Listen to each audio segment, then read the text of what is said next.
Hello दोस्तों, आज की ब्रेकिंग न्यूज, बड़ी खबरें, मुख्य समाचार और ताजा तरीन हेडलाइंस के साथ मैं गोपाल मिश्रा हाजिर हूं लेकर आज का अखबार। सुन लिया, समझो, पढ़ लिया। दोस्तों, आज तारीख है 18 नवंबर 2022 और दिन है शुक्रवार। आज की लेटेस्ट न्यूज अपडेट्स में हम जानेंगे, राहुल गांधी ने सावरकर पर साधा निशाना, कहा वे अंग्रेजों का नौकर बने रहना चाहते थे। व्हाट्सएप ने लॉन्च किया पॉल फीचर। आज वेलिंगटन में न्यूजीलैंड के खिलाफ पहली टी20 मैच में उतरेगी टीम इंडिया। 24 नवंबर को अमेजन प्राइम वीडियो पर स्ट्रीम होगी सुपरहिट फिल्म कांतारा। और ऐसी तमाम बड़ी खबरों पर डालेंगे नजर। तो चलिए फटाफट शुरुआत करते हैं आज के रोचक तथ्य के साथ। एक फुटबॉल की कीमत कितनी हो सकती है? 20 करोड़ रुपए। जी हां, फुटबॉल जगत का सबसे चर्चित गोल हैंड ऑफ गॉड, जिस फुटबॉल से यह गोल किया गया, वो बुधवार को 20 करोड़ रुपए में नीलाम हुआ। अर्जेंटीना के महान फुटबॉलर डिएगो मैराडोना ने 1986 वर्ल्ड कप में इंग्लैंड के खिलाफ क्वार्टर फाइनल मैच में यह गोल किया था। दोस्तों, इमेज वाली न्यूज देने में टाइम मैनेजमेंट की काफी दिक्कत आ रही है और कुछ पर्सनल फीडबैक में मुझे पॉडकास्ट फॉर्मेट के लिए ही यूजर्स ने रिक्वेस्ट की है, इसलिए हम अब आपको ऑडियो न्यूज ही प्रोवाइड करा रहे हैं। अब सुनते हैं देश दुनिया राजनीति की सभी बड़ी खबरें।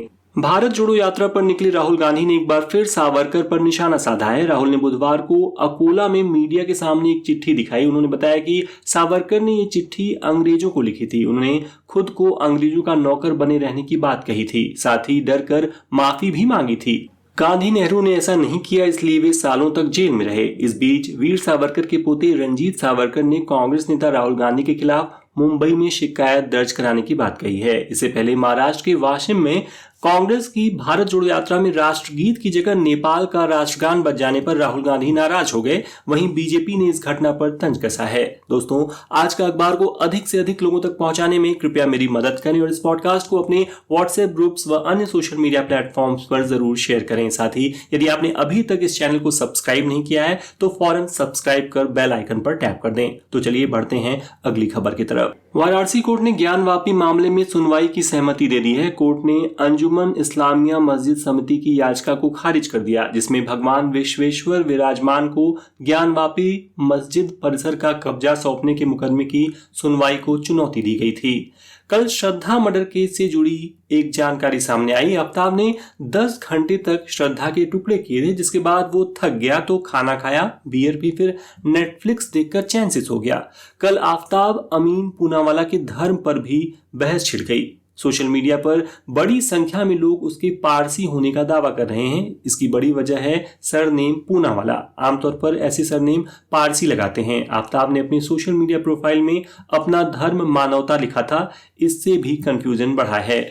उदयपुर रेलवे ब्रिज पर ब्लास्ट करने के मामले में एटीएस ने गुरुवार को चौंकाने वाला खुलासा किया। रेलवे ट्रैक के लिए जमीन अधिग्रहण का मुआवजा कम मिलने के कारण यह साजिश रची गई थी। इस मामले में एक नाबालिग सहित 4 लोगों को हिरासत में लिया गया है। गुजरात के मोरबी ब्रिज हादसा मामले में मोरबी नगर निगम ने अपनी गलती मान ली है। हाईकोर्ट में दायर हलफनामे में मोरबी म्युनिसिपल कॉर्पोरेशन ने कहा है कि बिना फिटनेस सर्टिफिकेट के ब्रिज नहीं खोला जाना चाहिए था। केंद्र सरकार ने बुधवार को सुप्रीम कोर्ट में नोटबंदी पर हलफनामा दायर किया। इसमें कहा गया है कि 500 और 1000 के नोटों की तादाद बहुत ज्यादा बढ़ गई थी, इसलिए फरवरी से लेकर नवंबर तक आरबीआई से विचार विमर्श के बाद ही 8 नवंबर को इन नोटों को चलन से बाहर करने यानी नोटबंदी का फैसला लिया गया था। इस मामले की अगली सुनवाई 24 नवंबर को होगी। पूर्व प्रधानमंत्री राजीव गांधी हत्याकांड में 6 दोषियों को रिहा करने के खिलाफ केंद्र सरकार ने गुरुवार को सुप्रीम कोर्ट में पुनर्विचार याचिका दायर की। पिछले शुक्रवार यानी 11 नवंबर को सुप्रीम कोर्ट ने इनकी रिहाई के आदेश दिए थे। डॉक्टर सीवी आनंद बोस को पश्चिम बंगाल का राज्यपाल नियुक्त किया गया है। राष्ट्रपति के प्रेस सेक्रेटरी अजय कुमार सिंह ने गुरुवार को नियुक्ति से जुड़ा आदेश जारी किया। पंजाब के अमृतसर में पुलिस ने 2 आतंकियों को पकड़ा है। इनके पास से 3 हैंड ग्रेनेड और 1 लाख रुपए कैश बरामद किया गया है। हरियाणा को जल्द ही 3 और नए हाईवे मिलने जा रहे हैं। यह तीनों नए हाईवे भारत माला प्रोजेक्ट के तहत बनाए जाएंगे। नया हाईवे बनने पर चंडीगढ़ से दिल्ली के बीच की दूरी 2 से 2.5 घंटे तक ही रह जाएगी। आंध्र प्रदेश के काकीनाडा जिले में तेलुगु देशम पार्टी टीडीपी के नेता पोलनाती शेषगिरी राव पर धारदार हथियार से हमला किया गया। हमलावर साधु बनकर भीख मांगने आया था। हमले में राव गंभीर रूप से जख्मी हो गए हैं। तमिलनाडु मौसम विभाग ने प्रदेश भर में 20 नवंबर तक बारिश के लिए अलर्ट जारी किए हैं। क्षेत्रीय मौसम विज्ञान केंद्र चेन्नई ने भविष्यवाणी की है कि तमिलनाडु, पुडुचेरी और कराईकल में बुधवार से शुरू हुई बारिश अगले 4 दिनों तक जारी रहेगी। अमेरिकी मिड टर्म इलेक्शन में ट्रंप की रिपब्लिकन पार्टी ने हाउस ऑफ रिप्रेजेंटेटिव यानी लोअर हाउस में 218 सीटें जीत ली हैं। अब अमेरिकी संसद के लोअर हाउस में रिपब्लिकन्स का कंट्रोल होगा। इस पर राष्ट्रपति जो बाइडेन ने कहा कि वो ट्रंप की रिपब्लिकन पार्टी के साथ मिलकर काम करने के लिए तैयार हैं। सऊदी अरब सरकार ने अपने देश आने वाले भारतीयों को बड़ी राहत का ऐलान किया है। अब सऊदी अरब जाने वाले भारतीय नागरिकों को वीजा के लिए अप्लाई करते वक्त पुलिस वेरिफिकेशन सर्टिफिकेट यानी पीसीसी की जरूरत नहीं होगी। ईरान के दक्षिणी पश्चिम शहर इजीह में 16 नवंबर को बाइक सवार हमलावरों ने फायरिंग कर दी। इसमें 5 लोगों की मौत हो गई। न्यूज एजेंसी IRNA के मुताबिक फायरिंग में पुलिसकर्मी सहित 10 लोग घायल हो गए। अब सुनते हैं बिजनेस वर्ल्ड की लेटेस्ट न्यूज। व्हाट्सएप ने पॉल फीचर लॉन्च कर दिया है। इस फीचर का उपयोग ग्रुप चैट और इंडिविजुअल चैट दोनों में किया जा सकेगा। व्हाट्सएप पॉल के जरिए आप अपने किसी सवाल पर लोगों की राय या प्रतिक्रिया जान सकेंगे। शेयर बाजार में कल गिरावट देखने को मिली। सेंसेक्स 230 अंकों की गिरावट के साथ 61,750 के स्तर पर बंद हुआ। निफ्टी 65 अंक गिरकर 18,343 के स्तर पर क्लोज हुआ। सोने चांदी में भी गिरावट रही, वहीं रुपया भी कमजोर हुआ। ट्विटर के नए बॉस इलोन मस्क ने एम्प्लॉयज को कंपनी में बने रहने के लिए गुरुवार तक का समय दिया था। कहा, सफल ट्विटर 2.0 बनाने के लिए बहुत परिश्रमी होने की जरूरत होगी। साथ ही सफलता के लिए देर तक काम और उच्च क्षमता दिखानी होगी। इस बीच भारतीय माइक्रो ब्लॉगिंग प्लेटफॉर्म कू को फायदा मिलता दिख रहा है। कू अब दुनिया का दूसरा सबसे बड़ा माइक्रो ब्लॉगिंग प्लेटफॉर्म बन गया है। इसके यूजर्स की संख्या 5 करोड़ के पार चली गई है। फेसबुक की पेरेंट कंपनी मेटा ने संध्या देवनाथन को अपने भारतीय कारोबार का नया हेड और वाइस प्रेसिडेंट बनाया है। देवनाथन 1 जनवरी 2023 को अपना पदभार संभालेंगी। जगुआर लैंड रोवर के CEO थियरी बेलोट ने इस्तीफा दे दिया है। व्यक्तिगत कारणों से उन्होंने कंपनी छोड़ने की बात कही है। एड्रियन मॉडेल नई अंतरिम CEO बनाई गई हैं। अब सुनते हैं खेल जगत के मुख्य समाचार। भारतीय टीम आज 18 नवंबर को वेलिंगटन में न्यूजीलैंड के खिलाफ 3 मैचों की T20 सीरीज का आगाज करने जा रही है। रोहित शर्मा और विराट कोहली जैसे दिग्गज टीम का हिस्सा नहीं है। हार्दिक पांड्या कप्तानी करेंगे। पॉसिबल प्लेइंग 11 इस प्रकार है: ईशान किशन, दीपक हुड्डा, श्रेयस अय्यर, सूर्य कुमार यादव, हार्दिक पांड्या, ऋषभ पंत, वाशिंगटन सुंदर, हर्षल पटेल, युजवेंद्र चहल, मोहम्मद सिराज और अर्शदीप सिंह। ये मैच आप DD स्पोर्ट्स पर देख सकते हैं। डबल वर्ल्ड चैंपियन इंग्लैंड को ऑस्ट्रेलिया ने 3 वनडे मैचों की सीरीज के पहले मुकाबले में 6 विकेट से हरा दिया है। इंग्लैंड ने बल्लेबाजी करते हुए 9 विकेट के नुकसान पर 287 रन बनाए।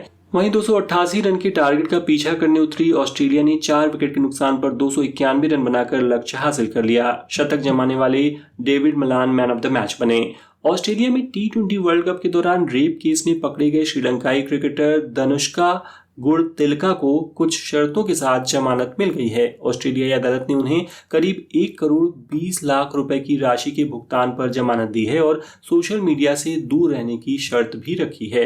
भारतीय टीम के पूर्व हेड कोच रवि शास्त्री ने वर्तमान कोच राहुल द्रविड़ के कामकाज पर सवाल उठाए हैं। शास्त्री ने पूछा है कि राहुल द्रविड़ और उनके सपोर्ट स्टाफ को लगातार अंतराल में इतना ब्रेक क्यों दिया जा रहा है। दोस्तों, आगे बढ़ने से पहले आपसे एक छोटी सी रिक्वेस्ट करना चाहूंगा कि यदि आज का अखबार आपको पसंद आ रहा हो तो इस वीडियो को अपनी प्यारी सी लाइक देकर सपोर्ट करना ना भूलें और इसे उन मित्रों के साथ जरूर शेयर करें जो बिना समय गंवाए दिन भर की बड़ी खबरों को सुनना चाहते हो। तो चलिए अब सुनते हैं मनोरंजन जगत की कुछ बड़ी खबरें। आशिकी फेम एक्ट्रेस अनु अग्रवाल ने एक टीवी शो के मेकर्स के खिलाफ नाराजगी जाहिर की है। हाल ही में इंडियन आइडल में पहुंची अनु का कहना है कि शो में उनके अधिकतर शॉट्स को काट दिया गया है। कहा, मैं एक सन्यासी हूं लेकिन दुख तो मुझे भी होता है।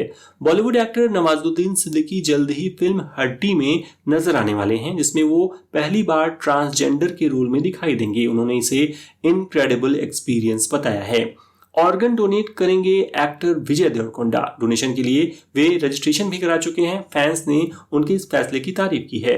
बॉक्स ऑफिस पर कई रिकॉर्ड तोड़ने के बाद अब कांतारा OTT पर धमाल मचाने के लिए तैयार है। फिल्म आने वाली 24 नवंबर को अमेजन प्राइम वीडियो पर स्ट्रीम होगी। फिल्म को हिंदी समेत तमिल, तेलुगु, कन्नड़ और मलयालम भाषा में स्ट्रीम किया जाएगा। फिल्म इंडिया लॉकडाउन का ट्रेलर रिलीज हो गया है। मधुर भंडारकर की इस फिल्म में लॉकडाउन की दर्दनाक कहानी दिखाई गई है। बुधवार की रात मुंबई में एलए इंडिया ब्यूटी अवार्ड 2022 का आगाज हुआ। इस अवार्ड फंक्शन में फिल्म से लेकर टीवी इंडस्ट्री के एक से बढ़कर एक सेलिब्रिटीज शामिल हुए। सुनील शेट्टी और Anurag Kashyap starrer film file number 323 विवादों में फंसती नजर आ रही है। इस फिल्म की कहानी विजय माल्या, नीरव मोदी और मेहुल चौकसी जैसे दिग्गज बिजनेसमैन द्वारा किए गए रियल लाइफ स्कैम्स पर आधारित होगी। मेहुल चौकसी ने इस फिल्म को लेकर आपत्ति जताई है।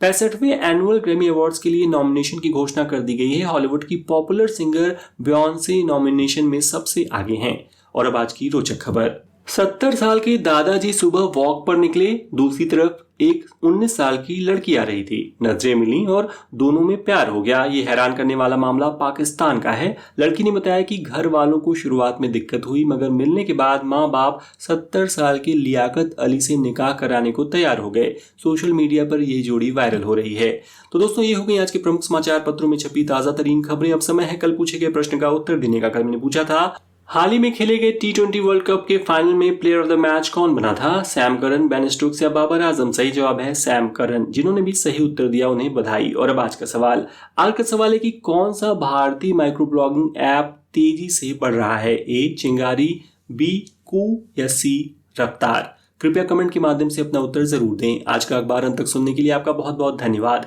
And once again I request you to please follow our channel and share this podcast with your friends. तो कल फिर होगी मुलाकात, क्योंकि हर दिन हर बार लेकर आता हूं मैं आज का अखबार। तब तक के लिए नमस्कार।